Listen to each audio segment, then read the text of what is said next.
Hello, this is Hexy the Grouch, and today I'd like to take a little time and explain in better detail the thinking behind and the roadmap for my multi-keycap sound test project. I may choose to revise this roadmap as things evolve and I refine the process. A follow-up video will be in order if I make major changes. It's not like anyone stood up and said to me, "Hey, we need this." It was more realization that there are a mountain of different switches out there and manufacturers can change a number of variables to create different results. At first I just wanted to show off some switches that few people had heard of, do a sound test, and be done. Nothing truly happens in a vacuum though, and there were influences to my thinking. The big standout was Black Simon. He did a video where he puts in the effort to try and create a truly accurate sound test.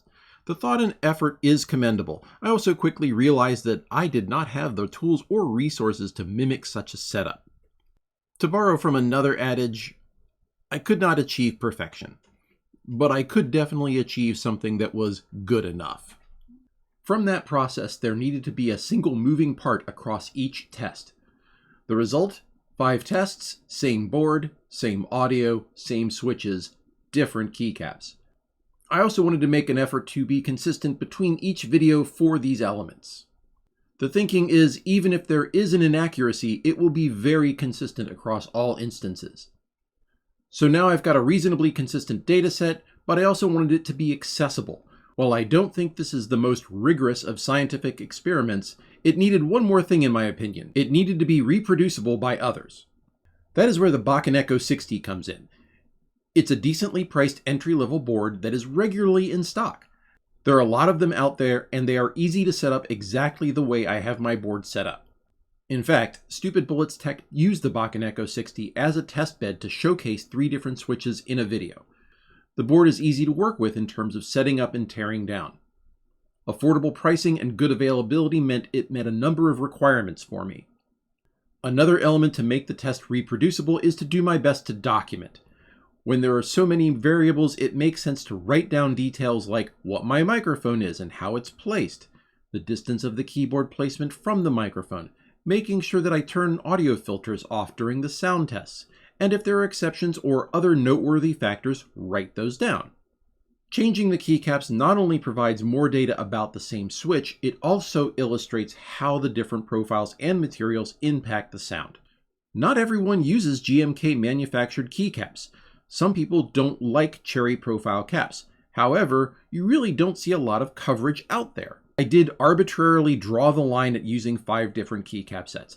I could have included other profiles, but this is what I felt was diminishing returns. In a majority of cases, it's 4 more keycap profiles than anyone else demonstrates. I also needed to include a reasonable audio reference, and yes, it seemed like a good idea to write down specifically what that audio reference is. It wasn't until it was explained to me why people would click their mouse, snap their fingers, or whatever, that the real goal was, here's a common sound from an item you probably have. You totally know what one of these objects sounds like scenario.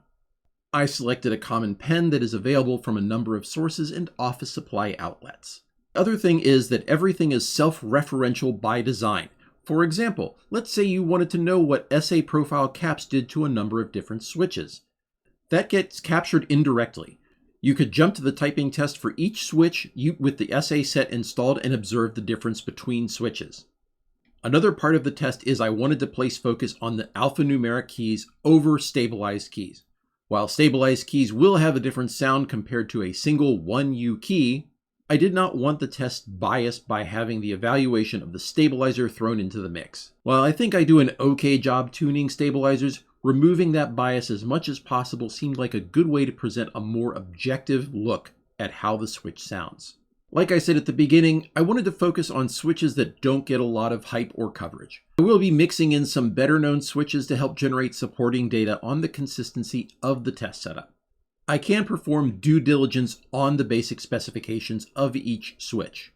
The problem I have found is that manufacturers don't seem to tell vendors a whole lot. I feel that there is a minimum amount of information that vendors and resellers should have access to.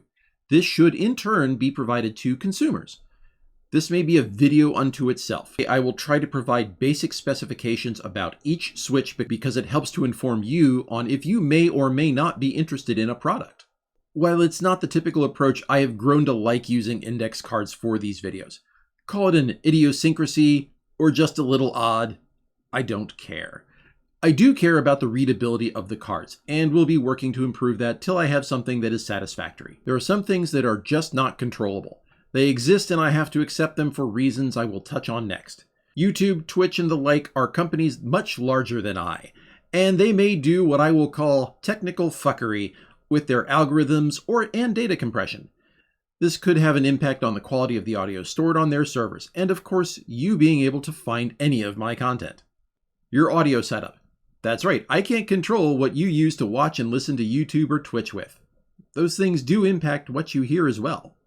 I want to be clear that I'm doing this with the intent to help inform others and present the best objective information I can.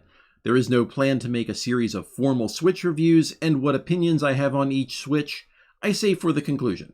I may also provide links to written reviews from well-regarded sources with their permission, of course. We're not out here getting rich, and that's not the goal. No hype beast shilling, no bullshit. If I plug something, it will be something I honestly feel is worth a look, and that plug will be very clearly qualified as such. Thanks for taking the time to watch, and I hope this talk helps you understand what I am trying to do with this project and why. Until next time, keep on experimenting.